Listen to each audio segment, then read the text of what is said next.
오늘 말씀은 누가복음 1장 26절에서 56절입니다. 키워드는 마리아에게 이루어지는 일, 믿음 마리아, 약함을 온전하게 하시는 능력입니다. 여섯째 달에 천사 가브리엘이 하나님의 보내심을 받아 갈릴리 나사렛이란 동네에 가서 다윗의 자손 요셉이라는 사람과 약혼한 처녀에게 이르니 그 처녀의 이름은 마리아라. 그에게 들어가 이르되 은혜를 받은 자여 평안할지어다. 주께서 너와 함께 하시도다 하니 처녀가 그 말을 듣고 놀라 이런 인사가 어찌함인가 생각하매 천사가 이르되 마리아여 무서워하지 말라. 내가 하나님께 은혜를 입었느니라. 보라 내가 잉태하여 아들을 낳으리니 그 이름을 예수라 하라. 그가 큰 자가 되고 지극히 높으시니 아들이라 일컬어질 것이요 주 하나님께서 그 조상 다윗의 왕위를 그에게 주시리니 영원히 야곱의 집을 왕으로 다스리실 것이며 그 나라가 무궁하리라. 마리아가 천사에게 말하되 나는 남자를 알지 못하니 어찌 이 일이 있으리이까. 천사가 대답하여 이르되 성령이 내게 임하시고 지극히 높으신 이의 능력이 너를 덮으시리니 이러므로 나실 바 거룩한 이는 하나님의 아들이라 일컬어지리라. 보라 내 친족 엘리사벳도 늙어서 아들을 배었느니라. 본래 임신하지 못한다고 알려지니가 이미 6달이 되었나니 대저 하나님의 모든 말씀은 능하지 못하심이 없느니라. 마리아가 이르되 주의 여종이오니 말씀대로 내게 이루어지이다 하매 천사가 떠나가니라. 이때 마리아가 일어나 빨리 산골로 가서 유대 한 동네에 이르러 사가랴의 집에 들어가 엘리사벳에게 문안하니 엘리사벳이 마리아가 문안함을 들으매 아이가 복중에서 뛰노는지라. 엘리사벳이 성령의 충만함을 받아 큰 소리로 불러 이르되 여자 중에 내가 복이 있으며 내 태중의 아이도 복이 있도다. 내 주의 어머니가 내게 나아오니 이 어찌 된 일인가. 보라 내 문안하는 소리가 내 귀에 들릴 때에 아이가 내 복중에서 기쁨으로 뛰놀았도다. 주께서 하신 말씀이 반드시 이루어지리라고 믿은 그 여자에게 복이 있도다. 마리아가 이르되 내 영혼이 주를 찬양하며 내 마음이 하나님 내 구주를 기뻐하였음은 그의 여종의 비천함을 돌보셨음이라. 보라 이제 후로는 만세에 나를 복이 있다 일컬으리로다. 능하신 이가 큰 일을 내게 행하셨으니 그 이름이 거룩하시며 극률하심이 두려워하는 자에게 대대로 이르는도다. 그의 팔로 힘을 보이사 마음의 생각이 교만한 자들을 흩으셨고 권세 있는 자를 그 위에서 내리치셨으며 비천한 자를 높이셨고 줄이는 자를 좋은 것으로 배불리셨으며 부자는 빈손으로 보내셨도다. 그 종 이스라엘을 도우사 긍휼히 여기시고 기억하시되 우리 조상에게 말씀하신 것과 같이 아브라함과 그 자손에게 영원히 하시리로다 하니라. 마리아가 3달쯤 함께 있다가 집으로 돌아가니라. 아멘. 누가복음은 세례 요한과 예수님을 번갈아서 기록합니다. 마치 잘 짜여진 각본처럼 세례 요한의 역사와 예수님의 역사가 잘 맞아떨어집니다. 누가는 그러한 성령 하나님의 역사를 발견하고 자신의 복음서에 그러한 역사를 잘 기록했습니다. 천사가 찾아와 세례 요한이 태어날 것을 알렸습니다. 그러나 그 집안은 아이를 낳을 가능성이 없는 상황이었습니다. 그러나 하나님은 능치 못할 일이 없으셨습니다. 천사가 찾아와 예수님이 태어날 것을 알립니다. 그러나 마리아는 아직 남자를 몰랐고 결혼도 하지 않은 상황이었습니다. 그러나 하나님은 능치 못함이 없으셨습니다. 마리아는 천사에게 예수님이 자신에게서 태어날 거라는 소식을 들었습니다. 그는 너무나도 놀랐습니다. 있을 수 없는 일이었습니다.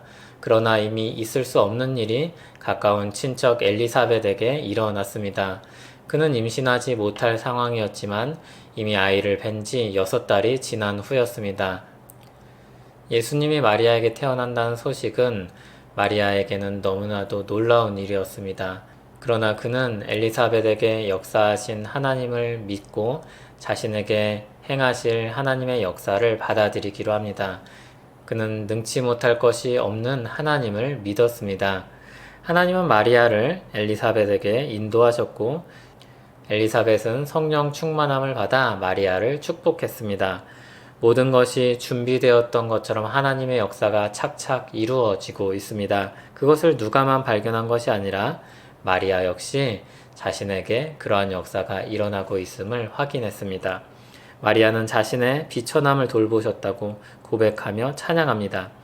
하나님께서 큰 일을 행하셨음을 또한 노래했습니다. 마리아는 비천한 자신에게 이루어진 하나님의 큰 일을 노래합니다. 그리고 그는 자신을 통해 하나님의 백성에게 이루실 하나님의 역사를 기대하고 바라봅니다. 전능하신 하나님은 아무것도 없는 곳에서 무엇인가를 만들어내실 수 있습니다. 자기 생각과 상상을 초월한 일이 마리아에게 일어났습니다.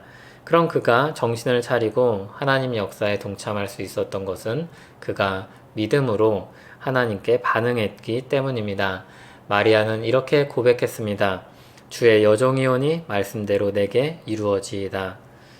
하나님은 엘리사벳을 통해 이렇게 말씀하십니다. 반드시 이루어지리라고 믿은 그 여자에게 복이 있도다. 마리아는 믿음으로 반응했습니다. 그렇게 그는 하나님 역사에 동참했습니다. 믿음은 하나님의 역사를 이루어가는 방편입니다. 믿음은 상식을 넘어서고 두려움을 이겨냅니다. 믿음은 새로운 역사의 문을 열어줍니다.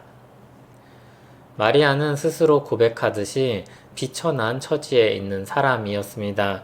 그는 특별한 능력도 그 무엇도 가지지 못한 연약한 한 인간이었습니다. 그러나 그는 믿음으로 하나님 역사에 순응하였고 하나님의 뜻이 그를 통해 이루어지게 되었습니다. 사도 바울은 믿음으로 이와 같은 고백을 했습니다. 나에게 이르시기를 내 은혜가 내게 족하도다. 이는 내 능력이 약한 데서 온전하여짐이라 하신지라. 그러므로 도리어 크게 기뻐함으로 나의 여러 약한 것들에 대하여 자랑하리니 이는 그리스도의 능력이 내게 머물게 하려 함이라. 그러므로 내가 그리스도를 위하여 약한 것들과 능욕과 궁핍과 박해와 곤고를 기뻐하노니 이는 내가 약한 그때의 강함이라. 약한 것이 도리어 하나님의 역사를 이룹니다. 바울은 자신의 약함이 너무나도 괴롭고 고통스러웠습니다. 그런데 그것을 통해 이루시는 하나님의 역사를 발견했고 하나님의 뜻을 알게 되었습니다. 그리고 그는 믿음으로 반응하였고 또한 그것을 기뻐했습니다. 게다가 이 모델은 예수 그리스도께서 보여주신 방식이기도 했습니다. 예수님은 연약한 한 사람으로 십자가에서 죽으셨습니다. 그런 그를 하나님의 능력으로 살리셨습니다. 바울은 예수 그리스도에게 행하신 일처럼 신자에게도 하나님이 역사하신다는 것을 발견했습니다.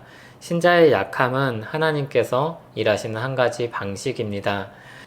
예수님께서 이 방식으로 먼저 일을 하셨습니다. 그는 죽기까지 순종하셨고 연약한 모습으로 죽으셨습니다. 그리고 하나님의 능력으로 부활하셨습니다.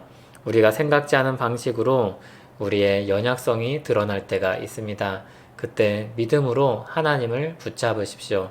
하나님의 역사가 우리 가운데 이루어지는 것을 보게 될 것입니다.